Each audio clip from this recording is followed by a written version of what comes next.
Hi friends, welcome to Annam's recipes. இன்றைக்கி இந்த மாதிரி சாம்பார் இட்லி எப்படி செய்யலான்னு இந்த வீடியோவில் பார்ப்போம் வாங்க. நான் இதுக்கு வந்து மினி இட்லி செஞ்சுருக்கேன், டிஃபன் சாம்பார் செஞ்சுருக்கேன். ரெண்டுமே எப்படி செய்யலான்னு பார்ப்போம் வாங்க. இந்த மாதிரி ஒரு வெங்காயத்தோடையும் ஒரு கொத்தமல்லியோடையும் எடுத்து சாப்பிட்டா அவ்வளோ அருமையாக இருக்கும்.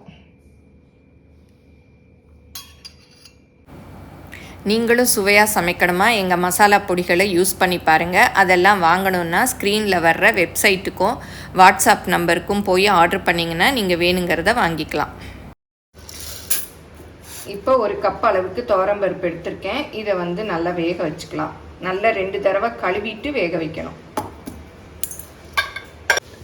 குக்கரில் பருப்பை வேக போட்டுக்கலாம். நல்லா 2 தடவை கழுவிட்டேன். கொஞ்சம் மஞ்சப்பொடி, அப்புறம் கொஞ்சம் எண்ணெய், 1 டீஸ்பூன் எண்ணெய். குக்கரை மூடி 3 விசில் விட்டுக்கலாம். நல்லா குழைய வேகணும்.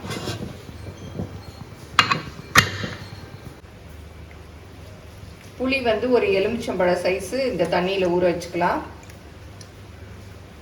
இப்போ சாம்பாருக்கு சாம்பார் பொடி அரைக்கணும், டிஃபன் சாம்பாருக்கு. அதுதான் வந்து இந்த சாம்பார் மணக்கிறதுக்கு காரணமே. அதுக்கு என்னென்ன பொருள் தேவைன்னு பார்த்துக்கலாம். 3 டீஸ்பூன் மல்லி இந்த டீஸ்பூனில் எடுத்திருக்கேன். 1 டீஸ்பூன் கடலைப்பருப்பு, 1 டீஸ்பூன் வெந்தயம், கொஞ்சம் பெருங்காயம். வெந்தயம் போட்டால் நல்லா வாசமாக நல்லாயிருக்கும். அப்புறம் வந்து சும்மா நம்ம யூஸ்வலாக யூஸ் பண்ணுவோம்ல அந்த மிளகாயில் 8, பேடகையில் 3 எடுத்திருக்கேன். ஏன்னா இது கொஞ்சம் கலர் கொடுக்கும். அதனால் நீங்கள் இது இல்லைன்னா மொத்தமாகவே நம்ம நார்மலாக யூஸ் பண்ணுற மிளகாயே எடுத்துக்கலாம். இதெல்லாம் வறுத்து இப்போ அரைக்கணும். இப்போ மல்லி, மிளகா, பெருங்காயம் எல்லாத்தையும் இந்த வெறும் வாணலியில் போட்டு நல்ல வாசம் வர்ற வரையும் வறுத்துக்கணும். எல்லாம் ஒன்றாவே போட்டுக்கலாம்.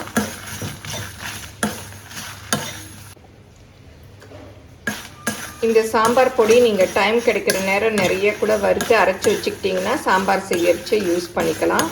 இப்போ நல்ல வாசம் வந்துருச்சு, போதும், இறக்கிடலாம். சாம்பாருக்கு தேவையான பொருள்லாம் எடுத்து வச்சுருக்கு.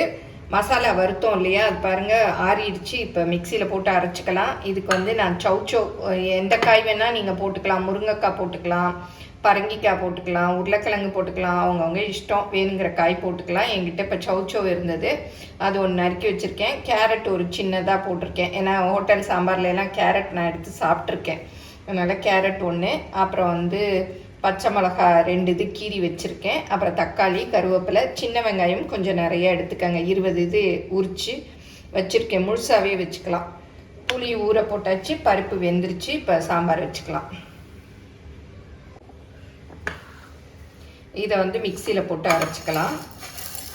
ரொம்ப நைஸாக அரைக்க வேண்டாம், நைஸ் ரவையாக கொஞ்சம் கரகரப்பாக அரைச்சிக்கலாம். இப்போ அரைச்சாச்சு பாருங்கள். இந்த மாதிரி அரைச்சிக்கணும், இந்த மாதிரி அரைச்சிக்கணும். இது நிறையா இருந்ததுன்னா நீங்கள் பாட்டிலில் போட்டு கூட ஸ்டோர் பண்ணிக்கலாம். இது நல்லா டைட்டாக மூடி வச்சிட்டிங்கன்னா வாசம் போகாது. அப்படியே நம்ம வேணுங்கிறச்ச யூஸ் பண்ணிக்கலாம். இந்த பொடியை நம்ம சாம்பார் சாத்துக்கு கூட யூஸ் பண்ணிக்கலாம், சூப்பராக இருக்கும். எல்லாத்துலேயும் கொஞ்சம் பொரியல் பண்ணுறீங்களா, அதில் கூட கொஞ்சம் மேலே போட்டுக்கிட்டாலும் நல்லாயிருக்கும். எல்லாம் ஆல் பர்பஸ் பொடின்னு கூட சொல்லலாம். இப்போ பருப்பு வெந்துருச்சான்னு பார்க்கலாம். நல்லா வெந்துருச்சு. இதை வந்து இந்த மாதிரி மத்தில் மசிச்சு விட்டுறலாம்.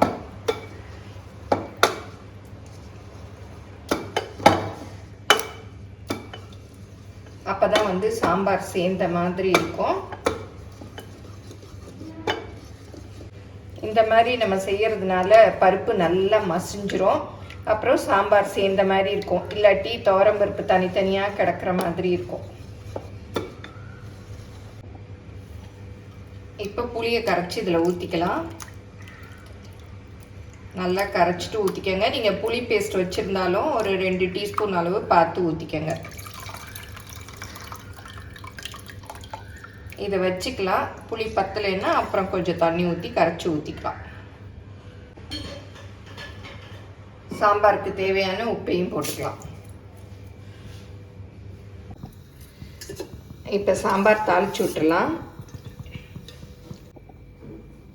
இந்த மாதிரி கடாய் வச்சு 2 டீஸ்பூன் அளவு எண்ணெய் ஊற்றிக்கலாம். கடுகு போட்டுக்கலாம். வெந்தயம் கொஞ்சம் ஒரு 1/4 டீஸ்பூன் அளவு போட்டுக்கலாம். அப்போ தான் சாம்பார் வாசமாக இருக்கும். நல்லா பொரியட்டும். இப்போ சின்ன வெங்காயம் உரித்து வச்சுருக்கோம் இல்லையா, முழுசாகவே போட்டுடலாம்.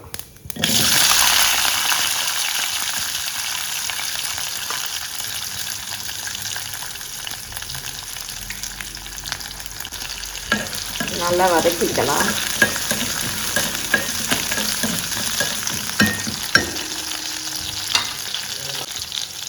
இப்போ கருவேப்பிலை, பச்சை மிளகா, கேரட் எல்லாத்தையுமே ஒன்று ஒன்றா போட்டுக்கலாம். தக்காளி,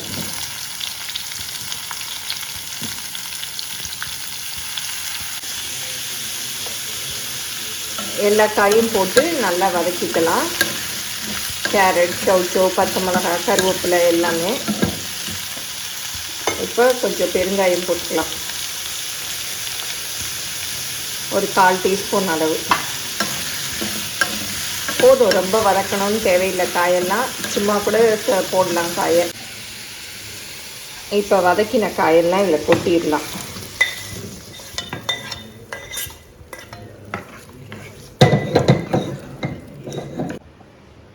இப்போ வறுத்து அரைச்சிருக்கோம் இல்லையா சாம்பார் பொடி, இதில் வந்து ஒரு 4 டீஸ்பூன் போடலாம். அப்புறம் காரம் பார்த்துட்டு கூட நீங்கள் போட்டுக்கலாம்.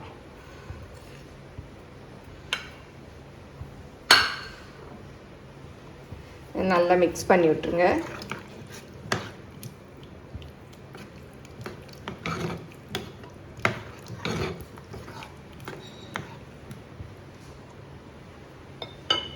நம்ம வந்து புளி கரைச்சி ஊற்றிட்டோம், உப்புலாம் போட்டுட்டோம். இப்போ குக்கரை மூடி ஒரு விசில் விட்டுடலாம். ஏன்னா காயெல்லாம் வேகணும்.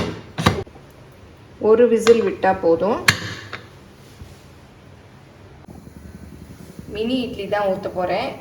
இந்த மாதிரி தட்டு இருந்தாலும் ஊற்றிக்கங்க. சின்னதாக 3 அடுக்கு தட்டு இருக்குது, அதுலேயும் கூட நீங்கள் ஊற்றுறதுனாலும் ஊற்றிக்கலாம். கொஞ்சமாக எண்ணெய் இந்த மாதிரி ப்ரெஷ்ஷில் தொட்டு தடவிக்கங்க. அப்போ தான் நல்லா ஈஸியாக எடுக்க வரும்.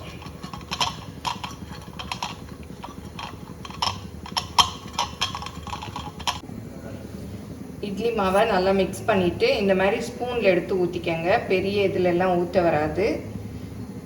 ஸ்பூனில் அப்படி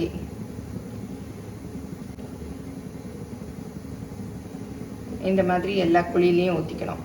ரொம்ப ஃபுல்லும் ஊற்றிடாதீங்க, வெளியில் வந்துடும். இட்லி பாத்திரத்தில் தண்ணி கொதிக்க வச்சுட்டேன். இதை ஊற்றினதும் அப்படி எடுத்து வச்சிடலாம். இப்போ ஊற்றியாச்சு. இதை ஆவியில் வேக வச்சுக்கலாம். இப்போ தண்ணி கொதிக்க வச்சுட்டேன். இது வந்து சீக்கிரம் வெந்துடும். சின்ன இட்லி தானே, ஒரு 5 நிமிஷத்தில் வெந்துடும். இப்போ திறந்து பார்க்கலாம். இட்லி பாருங்கள், சூப்பராக வெந்துருச்சு. அடுப்பை குறைச்சி வச்சுட்டு எடுத்துக்கலாம். ஆவி அடிச்சிடும். லைட்டாக அதில் தண்ணி தொட்டுட்டு அப்படி எடுங்க. சுடும், இல்லை துணி பிடிச்சிக்கோங்க. ஆறினதும் எடுத்துக்கலாம். இட்லி எடுத்து வச்சு ஒரு 5 நிமிஷம் ஆயிடுச்சு. இந்த மாதிரி கரண்டியை தண்ணியில் நனைச்சிக்கிட்டு அப்படியே எடுத்தோன்னா நல்லா வந்துடும். பாருங்க, சூப்பராக வந்துருச்சு. மினி இட்லி சூப்பராக இருக்குது. எல்லாத்தையும் அப்படியே எடுத்து போட்டுடலாம். மெதுவாக எடுங்க, இல்லாட்டா பிஞ்சு போயிடும். சூடோடு எடுத்தீங்கன்னாலும் பிஞ்சு போயிடும். கொஞ்சம் ஆறினதை எடுத்துக்கலாம்.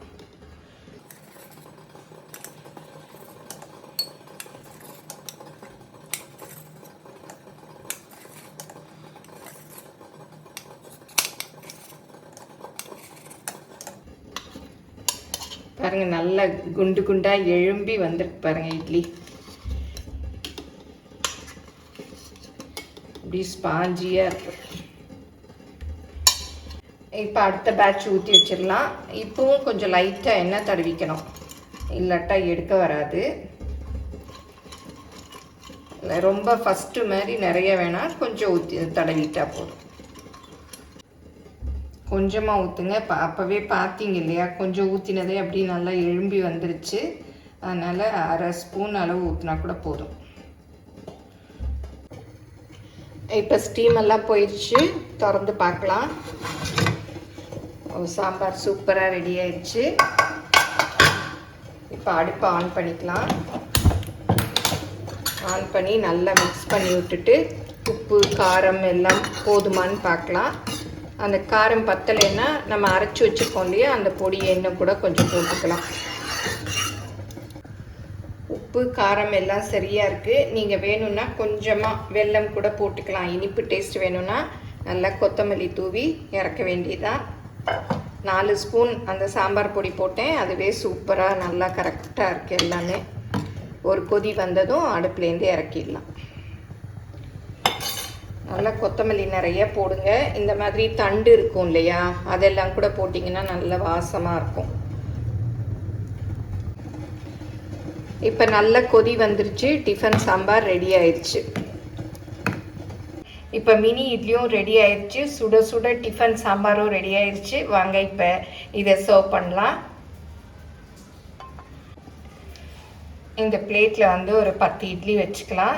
14 இட்லிஸ்ன்னு தான் சொல்லுவாங்க. கொஞ்சம் குழிவாக இருக்க மாதிரி பிளேட் வச்சுக்கோங்க. அப்போ தான் சாம்பார் அப்படியே மிதக்கும். இதை வந்து அப்படியே சாம்பாரில் இட்லி மிதக்கும். சாரி, தப்பாக சொல்லிட்டேன். இந்த மாதிரி போட்டுக்கோங்க. போட்டுட்டு சாம்பார் ஊற்றிக்கலாம். நீங்களும் சுவையாக சமைக்கணுமா? எங்கள் மசாலா பொடிகளை யூஸ் பண்ணி பாருங்கள். அதெல்லாம் வாங்கணுன்னா ஸ்க்ரீனில் வர்ற வெப்சைட்டுக்கும் வாட்ஸ்அப் நம்பருக்கும் போய் ஆர்டர் பண்ணிங்கன்னா நீங்கள் வேணுங்கிறத வாங்கிக்கலாம். இப்போ இது மேலே அப்படியே சாம்பார் ஊற்றிக்கலாம். ஹோட்டலெல்லாம் 14 இட்லிஸ்ன்னு அப்படியே வச்சு அப்படியே சாம்பார் ஊற்றி கொடுப்பாங்க. நல்லா சுட சுட ஊற்றுங்க, அப்போ தான் நல்லா ஊறும். ஊற்றியாச்சு. இது மேலே அப்படியே கொஞ்சமாக நெய் அப்படியே நல்லா சூடாக ஊற்றினீங்கன்னா அப்படியே உருகிடும். அப்புறம் அது மேலே கொஞ்சமாக வெங்காயம்,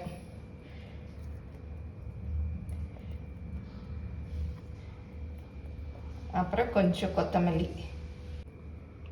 அவ்வளோதான், நம்மளுடைய சாம்பார் இட்லி சூப்பராக ரெடி ஆயிடுச்சு. இதை அப்படியே சர்வ் பண்ண வேண்டியது தான்.